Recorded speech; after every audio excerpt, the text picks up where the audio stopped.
100 రోజులు అయ్యప్ప స్వామి మాల అంటాడు, ఆంజనేయ స్వామి మాల అంటాడు. ఎందుకురా చేస్తామంటాను అప్పుడప్పుడు. క్షమించాలి రామ్ చరణ్ గారు రే అంటున్నందుకు, పర్లేదు కదా.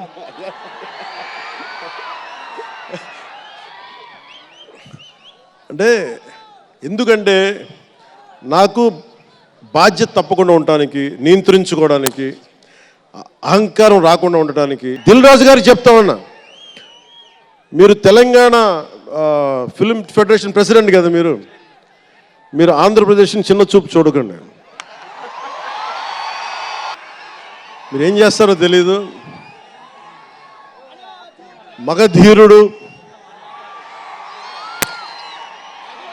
అల్లూరి సీతారామరాజుగా మొత్తం జీవించేశాడు.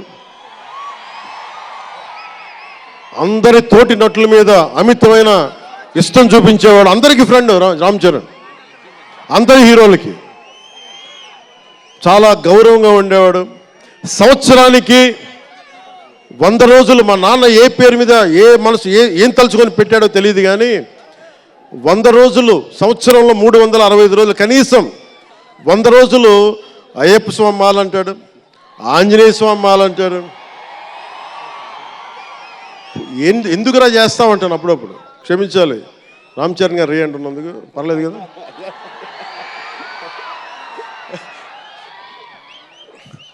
అంటే ఎందుకంటే నాకు బాధ్యత తప్పకుండా ఉండటానికి, నియంత్రించుకోవడానికి, అహంకారం రాకుండా ఉండటానికి.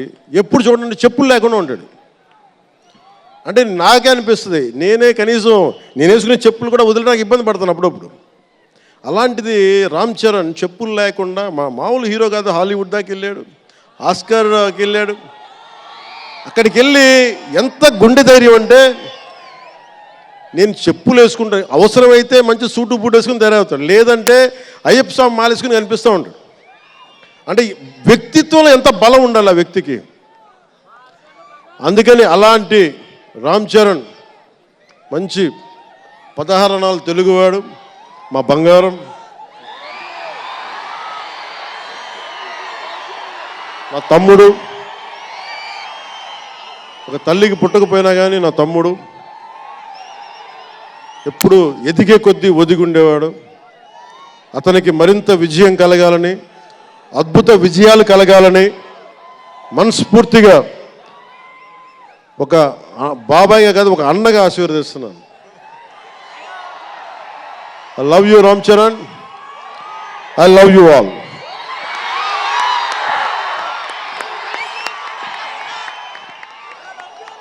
నేను ఒకటే కోరుకుంటున్నా, యువత మీ అందరికీ ఏమన్నా మాట్లాడుతూ ఉన్నా, మీరు బైకుల్లో మీరు చేసే గోల్ ఉంటుంది చూసారా మీరు.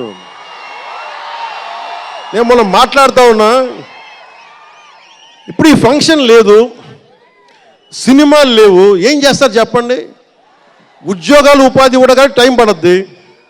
కనీసం సినిమాకి వెళ్ళి చొక్కా దించుకొని అరవకపోతే, బైకులు తీసుకునేవి సైలెన్సర్ దాన్ని ఆ యాక్సిలేటర్ పెంచకపోతే ఎనర్జీ ఎటు వెళ్తుంది. అందుకే ఒకటే చెప్పాను, దిల్ రాజు గారికి చెప్తా ఉన్నా, మీరు తెలంగాణ ఫిల్మ్ ఫెడరేషన్ ప్రెసిడెంట్ కదా, మీరు ఆంధ్రప్రదేశ్ని చిన్న చూపు చూడకండి.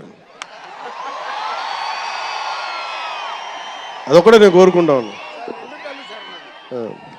నేను 2 కళ్ళు అని నేను నమ్మను, కానీ మీరు తెలుగు చిత్ర పరిశ్రమని అటు తెలంగాణలోను ఇటు ఆంధ్రాలోను 2 చోట్ల అద్భుతంగా ఉండాలని కోరుకుంటా ఉన్నాను. ముఖ్యంగా ఆంధ్రప్రదేశ్ యువతకి, మీరు ఇంతమంది యువతను చూస్తూ ఉన్నారు, వీళ్ళకి స్టంట్ స్కూల్స్ పెట్టండి. మా వాళ్ళు బైక్లు వేసుకొని తిరుగుతూ ఉంటారు, గోల్ చేస్తూ ఉంటారు. ఒక మంచి స్టంట్ స్కూల్ పెట్టండి.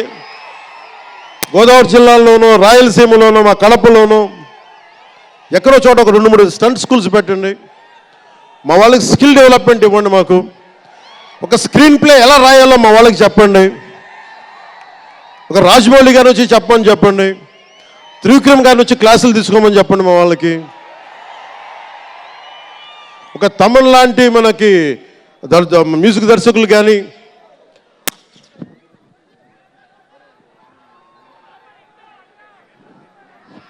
కీరవాణి గారు కానీ, అలాంటి వాళ్ళందరికీ వచ్చి వాళ్ళ స్కిల్ డెవలప్మెంట్ నేర్పించమని చెప్పండి.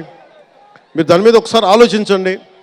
స్టూడియోలు పెట్టండి. ఇక్కడ కొంతమంది అసిస్టెంట్ డైరెక్టర్స్కి ఎలా ఉండాలి, డైరెక్టర్స్ కావాలంటే ఏం చేయాలి, 24 క్రాఫ్ట్స్లో ఒకళ్ళకి ప్రొడక్షన్ డిజైనింగ్ నేర్పించండి. మా వాళ్ళకి ప్రొడక్షన్ డిజైనింగ్ స్కూల్స్ పెట్టండి, ఫిల్మ్ మేకింగ్ స్కూల్స్ పెట్టండి. ఈరోజున మీకోసం ఇంతమంది వచ్చారు. మీరు తిరిగి ఇవ్వగలిగేది మీకోసం రేట్లు పెంచాం. ముఖ్యమంత్రి గారు మీకు అండగా ఉన్నారు, చంద్రబాబు నాయుడు గారు, మేమందరం మీకు అండగా ఉన్నాం. తెలుగు చిత్ర పరిశ్రమని మీ ద్వారా మేము కోరుకునేది ఇంతమంది యువతున్నారు. వీరికి మీ ద్వారా కొంత ఉపాధి కల్పించండి.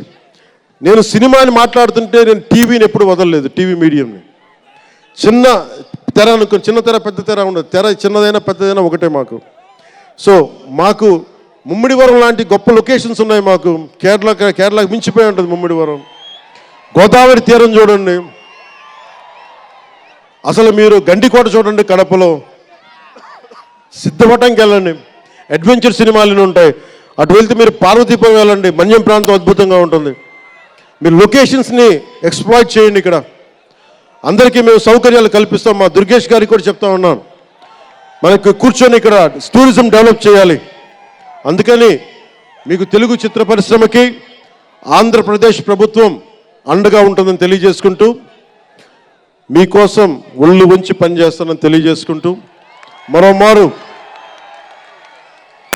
మనందరికీ ఇష్టమైన రామ్ చరణ్కి గుండెల నుండి శుభాకాంక్షలు తెలియజేసుకుంటూ, శంకర్ గారికి మరోమారు కృతజ్ఞతలు తెలియజేసుకుంటూ, దిల్ రాజు గారికి ఇద్దరికి అభినందనలు తెలియజేసుకుంటూ, నటీనట వర్గానికి ప్రతి ఒక్కరికి అందరికీ ధన్యవాదాలు తెలియజేసుకుంటూ, మీ అందరూ క్షేమంగా ఇంటికి వెళ్ళండి. ఇంట్లో అమ్మా నాన్నని అడిగానని చెప్పండి. నాకంటే వయసులో పెద్దవారైన ఎవరన్నా ఉంటే వారికి నా పాదాభివందనాలు తెలియజేయండి. మీరు 2 చేతులైతే దండం పెడుతున్నా, క్షేమంగా క్షేమంగా క్షేమంగా ఇంటికి వెళ్ళండి.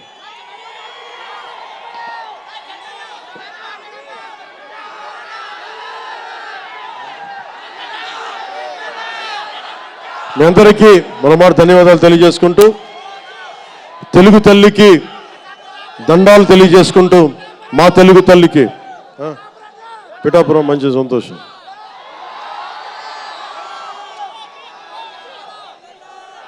అలాగే మీ అందరికీ ధన్యవాదాలు తెలుపుకుంటూ, ఏ దేశం ఎగినా ఎందుకు కాలినా పొగడరాని తల్లి భూమి భారతిని అంటే సభ ఆరంభంలో మాట్లాడలేకపోయాను.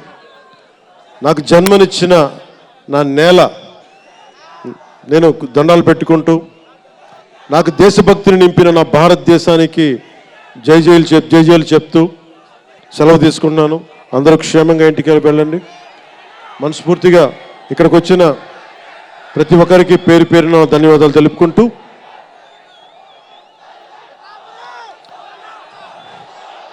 జై ఆంధ్ర, జై భారత్, జై హింద్.